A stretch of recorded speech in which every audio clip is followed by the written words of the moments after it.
Napenda kujulisha umma kwamba jana majira ya saa 12 tulipata taarifa juu ya tukio la watoto watatu kufa maji katika bwawa la kuogelea kule Esperance Hotel. Watoto hawa wanasoma shule ya awali,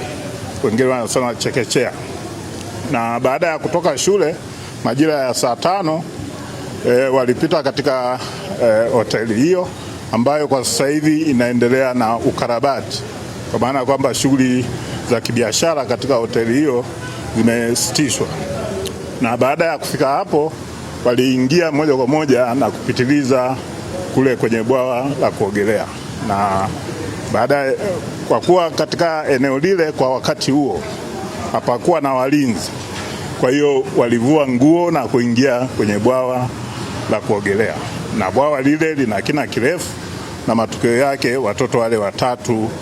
walifariki dunia. Sisi baada ya kupata taarifa tulifika eneo la tukio, kwanza kukagua tukio, lakini pia kufanya uchunguzi.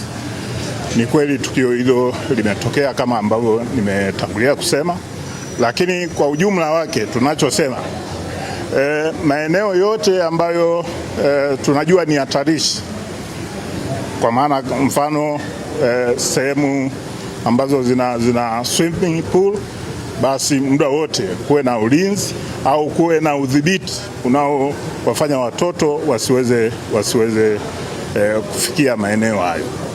na hata kama wanafikia basi wahusika wa eneo hilo waweze kutoa maelekezo kwa wahusika kwamba ni eneo linalozuiliwa kwa muda kwa wakati huo, na ili kuepusha madhara. Tunasema mwenye eneo ana jukumu,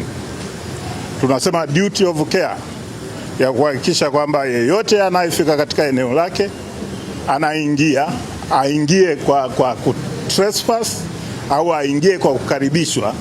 anabaki salama na atoke akiwa salama. Kwa hiyo ndio maana tunasema tunaendelea na uchunguzi,